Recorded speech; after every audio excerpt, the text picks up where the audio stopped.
Third year हंसने लगता है और कहता है, क्या तुमने ये सुना मासुरू? और मासुरू हाँ कहता है। तब वो लड़का कहता है, तो फिर जाओ हमारे लिए ड्रिंक्स खरीद कर लाओ। और तब मासुरू वहाँ से चला जाता है। और ताकेमिची सोचता है, मुझे समझ में आ गया, मासुरू तो बस खुद को बड़ा चढ़ाकर शो कर रहा था। जब मुझे याद आया कि आगे क्या होने वाला है, हम लोग बहुत डरे हुए थे। और तब हम देखते हैं वो लोग ताकेमिची और उसके दोस्तों को बहुत बुरी तरह मारने लगते हैं। और तब वो लोग उन थर्ड ईयर से माफी मांगते हैं। तब एक पर्सन कहता है, तुम लोग तो बस लूजर्स हो। और दूसरा पर्सन कहता है, आज से तुम लोग टोक्योमंजी बैंक के नौकर हो, तो फिर अच्छे से काम करना। तब ताकेमिची रोने लगता है और सोचता है, टोक्योमंजी गैंग यही वो जगह है जहाँ से सब कुछ स्टार्ट हुआ था और उसके बाद हमने उनके लिए बहुत कुछ किया। इसलिए मैं ग्रेजुएशन के बाद यहाँ से दूर चला गया। मैं इंडिपेंडेंट होके रहने लगा, पर वो भी मुझसे अच्छी तरह नहीं हो पाया। मैं बस बार बार माफी मांगता रहा। मैंने अपनी पूरी जिंदगी माफी मांगने में ही निकाल दी। ये कितना बेकार है, मैं मर रहा हूँ और मुझे अपनी लाइफ का सबसे वर्स्ट पार्ट ही याद आ रहा है। और कहता है, मैंने सुन लिया, आप क्या कहना चाहते हो भगवान कि मेरी पूरी जिंदगी पूरी तरह से बेकार थी।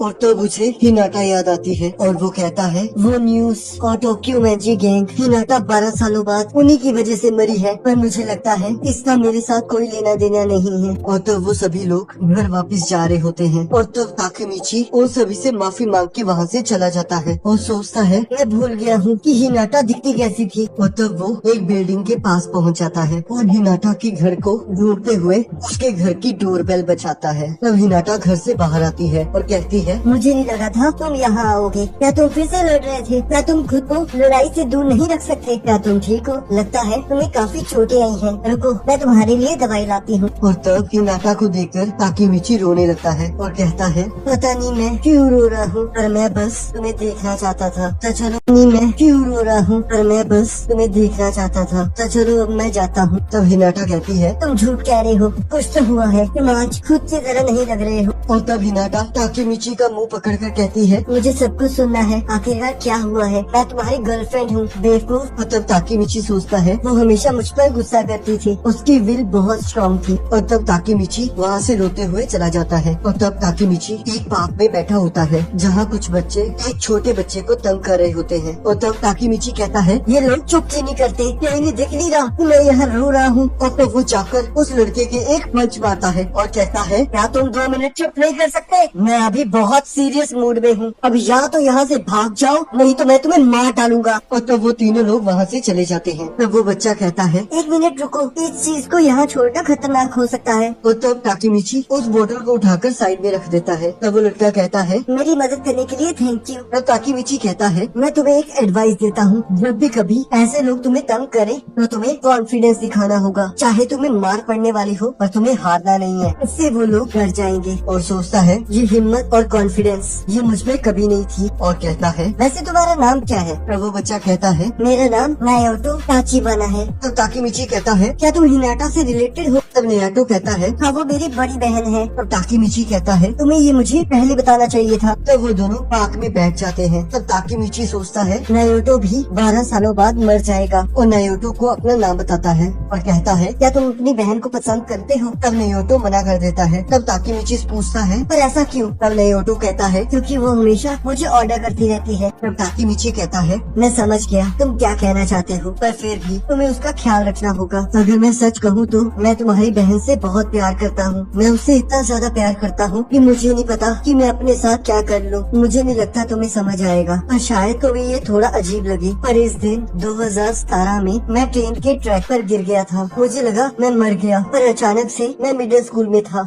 मैं इतना प्यार करता हूँ कि मुझे नहीं पता कि मैं अपने साथ क्या कर लूँ। मुझे नहीं लगता तुम्हें समझ आएगा, पर शायद तुम्हें ये थोड़ा अजीब लगे, पर इस दिन 2017 में मैं ट्रेन के ट्रैक पर गिर गया था। मुझे लगा मैं मर गया, पर अचानक से मैं मिडिल स्कूल में था। मैं फिर से 12 साल पहले आ गया। आखिरकार इसे कहेंगे क्या? तब नायोटो कहता है, इसे टाइम ट्रेवल कहते हैं। तब ताकेमिची कहता है, शायद ये एक ड्रीम ही हो, पर मुझे लगता है कि भगवान चाहता था कि मैं एक बार फिर से हिनाटा से मिलूं। तब नायोटो कहता है, आखिरकार तुम कहना क्या चाहते हो? तब ताकेमिची कहता है, 12 साल बाद जुलाई 1 को तुम्हारी बहन मारी जाएगी और तब तुम भी उसके साथ मारे जाओगे। जुलाई 1, 2017, ये डेट याद रखना नायोटो, क्योंकि तुम्हें अपनी बहन की जान बचानी है। पर हाँ, मुझे पता है तुम्हारे लिए ये विश्वास करना बहुत मुश्किल है। और सोचता है, अगर ये सच में रियल है नायोटो, मैं फ्यूचर को चेंज करना चाहता हूँ। मैं इतना गिर चुका था कि मुझे वो तब याद आई जब वो मर चुकी थी। और कहता है मैं तुम पर विश्वास कर रहा हूँ। तब नायोटो कहता है ठीक है मैं ये करूँगा। और वो दोनों हाथ मिलाते हैं और तब हम देखते हैं ताकेमिची को होश आ जाता है और कहता है आखिर मैं कहाँ हूँ। तब एक ऑफिसर कहता है हम तुम्हें डॉक्टर के पास लाए हैं, तुम ट्रेन ट्रैक्स पर गिर गए थे। और तब वो देखता है आज की डेट जुलाई 4, 2017 होती है और सोचता है क्या वो सब सपना था, फिर मैं उस एक्सीडेंट से बचा कैसे। और कहता है मुझे कोई चोट कैसे नहीं आई। तब एक पर्सन कहता है क्या मैं इससे अकेले में बात कर सकता हूँ।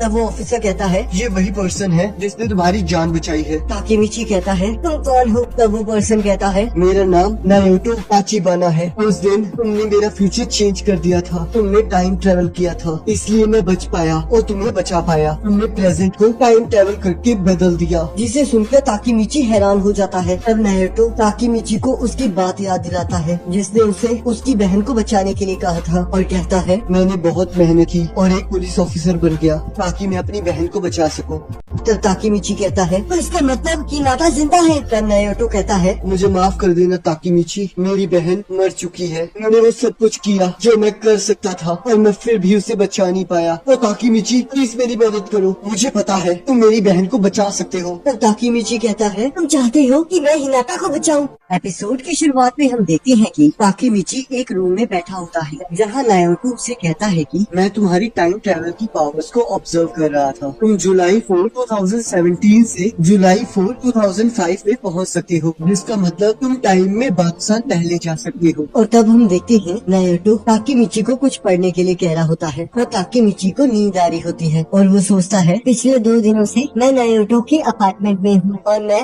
एक भी बार नहीं सोया हूँ। तब नायोटो कहता है तुम्हें टोक्यो मांजी गैंग के बारे में सब कुछ याद करना होगा। तब ताकेमिची सोचता है मुझे लगता है नायोटो पागल हो गया है, ये मुझे मारना चाहता है। 5 दिन पहले हिनाटा टोक्यो मांजी गैंग की लड़ाई में मारी गई। एक फेस्टिवल में एक ट्रक शॉप के अंदर घुस गया और वो उसमें मारी गई। नायोटो कहता है और इस रिपोर्ट में मुझे पता चला कि कुछ चीजें हैं जिसके पीछे टोक्यो मांजी गैंग है, पर मीडिया उसके बारे में कुछ नहीं बता रही है। और ये वो इन्फॉर्मेशन है जिसे मेरे साथी ने अपनी जान देकर हासिल की है। जो अंडर कवर काम कर रहा था और अचानक से पकड़ा गया और उसे मार दिया गया। उसकी आंखों में कैमरा था जिसने सारी चीजों को रिकॉर्ड कर लिया। तो उसके बाद मैं अपने ट्रांसफर के लिए रिक्वेस्ट करता रहा और आखिरकार मुझे 6 महीने